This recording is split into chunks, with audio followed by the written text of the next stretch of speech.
pemirsa, program Hot Ekonomi kembali menyapa Anda pada hari ini. Program yang akan mengupas isu-isu menarik dan juga terhangat mengenai ekonomi Indonesia. Saya Poppy Zedra, inilah Hot Ekonomi.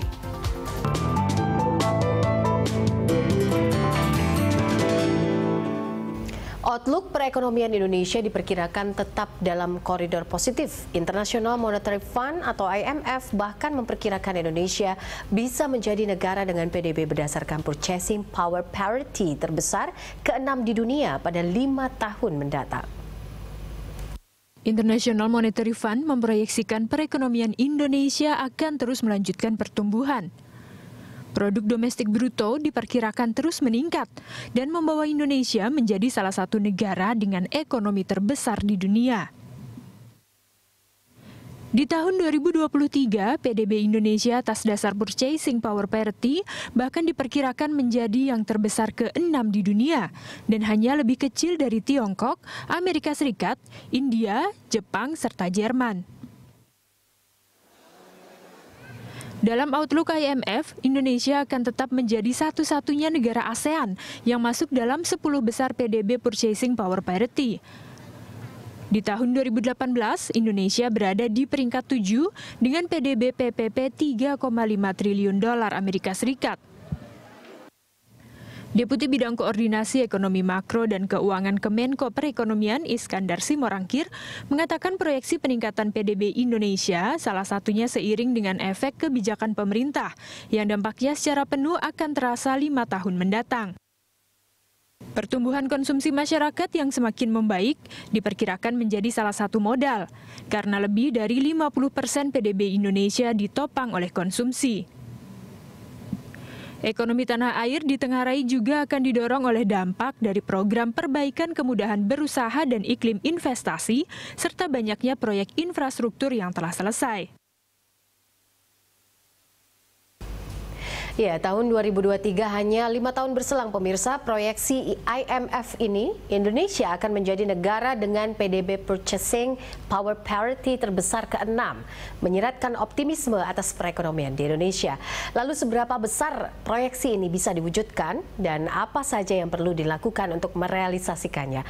Kita akan membahasnya bersama dengan dua narasumber spesial saya pada malam hari ini. Ada tenaga ahli utama Kedeputian 3 Bidang Ekonomi Kantor Staf Presiden, ada Ibu Tri Yanuarti, dan juga Wakil Ketua Umum Kadin Bidang Kebijakan Moneter, Fiskal dan Publik, ada Pak Raden Pardede di sini. Pak Raden, terima kasih sudah hadir. Terima kasih Mbak Poppy. Iya, dan juga Ibu Tri, terima kasih sudah hadir. Kita tadi sudah melihat aura optimisme gitu ya menuju 6 besar PDB dunia 2023. Saya ke Bu Tri dulu, mungkin dengan kondisi seperti ini bahwa IMF memprediksi kita ada di posisi 6 besar, membalap Rusia begitu. Nah, ini sebuah optimisme rapor hijau untuk pemerintahan dan juga Indonesia. Anda melihatnya seperti apa? Ya, makasih Mbak Poppy. Jadi kalau kita melihat proyeksi IMF itu, tahun 2023 itu kita di posisi 6 dengan pangsa 2,8%. Dan tingkat pertumbuhannya diprediksikan sekitar 5,4%. Ya. Kalau kita lihat pertumbuhan kita sekarang 5,2%, berarti cukup optimis. Angkanya tidak terlalu jauh dari yang sekarang.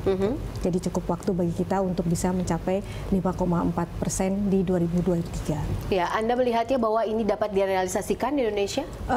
Tentu, tapi dengan beberapa persyaratan yang harus dipenuhi. Seperti pada proyeksi IMF itu, tentunya kondisi global harus kondusif dan juga dengan kondisi domestik. Kondisi global antara lain, katakanlah proses normalisasi. Yang pertama adalah proses normalisasi kebijakan moneter, baik di Amerika maupun di Eropa dan juga di Jepang, itu berlangsung cukup baik, artinya tidak menimbulkan disrupsi di pasar finansial global sehingga volatilitas pasar bisa terjaga supaya tidak terjadi hal-hal seperti yang 2018 yang bisa merugikan, berdampak negatif terhadap pasar global dan juga Indonesia. Yang kedua adalah perang dagang Cina dan ini Amerika. Tentunya Cina bisa mengabsorb dampak, diasumsikan bisa mengabsorb dampak negatif dari perang dagang itu sehingga dia tetap bisa tumbuh dengan baik. Kemudian yang lainnya adalah harga komoditas minyak juga diprediksikan cukup kondusif sehingga itu akan memberikan efek positif ke Indonesia. Di sisi domestik tentunya perekonomian kita juga tetap menjalankan proses reformasi struktural. Kalau kita lihat pertumbuhan itu kan ada faktornya capital, ada faktor sumber daya manusia, dan juga ada faktor satu lagi total faktor productivity yang bisa itu dari efisiensi, kemudian teknologi dan lain sebagainya. Itu kalau itu terpenuhi, artinya tetap bisa dijalankan 5,4 mungkin bisa tercapai. Nah itu dia. Kalau dari kepresidenan melihat optimisme itu bisa kita capai. Tapi kalau dari kacamata pengusaha atau Kadin sendiri seperti apa Pak Pardede? Mungkinkah kita bisa mewujudkan ini? Kalau dibuat tadi hanya pertumbuhannya 5,4. Kalau saya harus sebutkan, mestinya bisa lebih tinggi dari situ. Berapa range-nya kira-kira? Menurut saya kita harus aim untuk 5 tahun ke depan ini harus bisa di atas 6,5 bahkan 7%.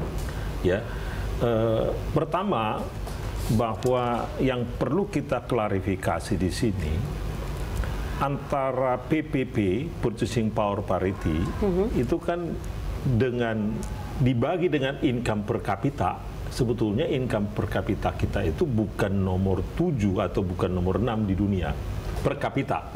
Secara keseluruhan memang kita sudah besar, tapi dibagi dengan jumlah penduduk kita dari sisi income per kapita masih banyak yang kita harus kejar. Saya bukan berarti pesimis, justru yang maksud saya para pembuat kebijakan ini ataupun presiden, calon presiden harus membuat menurut saya goal yang lebih tinggi ke depan supaya kita bisa bekerja lebih keras. Kalau kita buat cita-cita kita hanya sampai di situ, ujungnya usaha kita juga sedang-sedang. Jadi maksud saya kita harus bikin cita-cita kita itu lebih tinggi. Targetnya lebih tinggi dari saat ini? Targetnya harus dibuat begitu, harus lebih tinggi supaya seluruh usaha kita, baik itu pemerintah, dunia usaha, ya, semuanya bekerja untuk lebih keras. Kalau hanya dibuat targetnya sedang-sedang, nah kita menjadi tidak kerja keras. 5,4% itu dirasa sedang-sedang nggak? Menurut saya sedang-sedang. Itu relatif kita bisa capai. Jadi apa yang dibuat oleh teman-teman di IMF ini, pertumbuhan sekitar 5,4% untuk sampai 5 tahun ke depan, saya pikir kita bisa capai itu. Bisa capai? Bisa capai. Di 5 tahun ke depan ya, tapi bukan sekarang. Betul, ya? Tidak terlampau sulit. Gitu loh. Makanya saya anjurkan harus lebih dari situ supaya kita bekerja lebih keras. Kan itu dia. Jadi ininya beda, apa namanya? Untuk kita semua bekerja keras, untuk kita semua bersatu padu, kita harus buat lebih tinggi dari situ supaya tingkat kesejahteraan kita masyarakat Indonesia bahkan lebih baik dari yang diperkirakan oleh banyak orang. Nah itu dia, itu optimisme dari kacamata pelaku usaha juga, begitu dari Kadin juga. Pemerintah melihatnya seperti apa, menanggapi hal ini dan mengadres ini seperti apa, Bu Tri? Ya, jadi kalau memang menurut Pak Raden tadi bisa dinaikkan, mungkin bisa, tetapi ada cost-nya. Artinya, kalau ekonomi dipacu untuk tumbuh tinggi, sementara kita di sini juga sedang melakukan perbaikan, yang ada nanti kena di current account-nya. Karena itu yang sedang kita perbaiki, permasalahan kita kan masih ada di sisi itu. Sehingga kalau seperti tahun kemarin, artinya kalau kita push pertumbuhan sampai 7%, sementara kita di dalam masih banyak menggunakan di subsidi oleh bahan impor dan lain sebagainya yang sekarang ini sedang kita perbaiki, maka yang ada nanti kita harus mengimpor lebih banyak sehingga nanti current account-nya menjadi defisitnya semakin ada hal-hal lain yang dipertimbangkan dari sisi itu. Ya, Oke, saya melihatnya 5,4% ternyata menurut Pak Raden adalah biasa-biasa saja, sedang-sedang saja, dan itu akhirnya nanti bisa diwujudkan 5 tahun ke depan. Tapi kita nyatanya melihat bahwa pertumbuhan Indonesia saat ini masih stagnan di angka 5%. Nah ini bagaimana? Menurut saya ini kan lebih ke arah tadi kita sedang proses perbaikan, melakukan perbaikan-perbaikan di sisi itu sehingga pertumbuhan yang kita capai saat ini itu adalah mungkin yang cocok yang sesuai dengan kondisi lingkungan saat ini. Kondisi lingkungan saat ini, lingkungan apa yang Anda maksud? Yang globalnya sedang kondisi ekonomi global dan kondisi ekonomi domestik mungkin? Iya, yang pertama adalah dulu kita bisa tumbuh di atas 5% karena memang kondisi global sedang baik. Artinya pertumbuhan ekonomi dunia tinggi, harga komoditas tinggi, dan kita memang saat waktu itu ekspor kita masih berbasis komoditas, sehingga di situ kita bisa mencapai pertumbuhan ekonomi yang tinggi. Pada saat perekonomian global siklusnya turun, kemudian harga komoditas di tengah kita juga masih banyak bergantung kepada ekspor bahan mentah dan juga raw material itu, akhirnya perekonomian kita kemarin mulai 2015 kita mengalami pertumbuhan yang di bawah 5%. Dan secara perlahan kita mulai memperbaiki kondisi itu. Oke, Pak Raden ingin menanggapi? Begini, saya tidak sepakat mengenai persoalan di current account deficit. Ya, asalkan kita mau menerima investasi asing masuk ke dalam negeri, itu key penting buat kita. Yang menjadi persoalan adalah dianggap current account deficit itu menjadi masalah manakala dibiayai dengan portofolio investasi yang mudah keluar. Kalau datang foreign direct investment untuk membiayai current account deficit, tidak masalah. Karena di negara berkembang, memang saving kita kurang. Kalau tabungan kita kurang, kita perlu tabungan dari luar negeri masuk ke sini yang kita pakai untuk infrastruktur, yang kita pakai untuk membangun kapital. Itu nanti akan menghasilkan nanti. Ya, jadi kekhawatiran terlampau banyak ke current account deficit menurut saya itu misleading itu menurut saya. Ya. Selama kalau kita lihat komponen dari current account deficit itu apa? Kalau kita lihat lebih lanjut, komponen current account deficit kita yang paling besar adalah capital goods, barang modal, dan juga intermediate goods. Bukan konsumsi, konsumsi hanya 9%. Jadi yang 91%. Nah, itu sebetulnya impor untuk yang produktif. Jadi kalau kita menggerakkan investasi kita, maka ini akan naik. Dan kalau kita lihat 1,5 tahun terakhir ini, penggerak ekonomi kita itu bukan konsumsi, tapi investasi. Coba dilihat angkanya, itu 6,5 sampai 7% pertumbuhannya. Jadi kalau kita terlampau khawatir terhadap current account deficit, nggak benar. Tapi yang benar adalah supaya FDI masuk, kita harus investor friendly kepada foreign direct investment.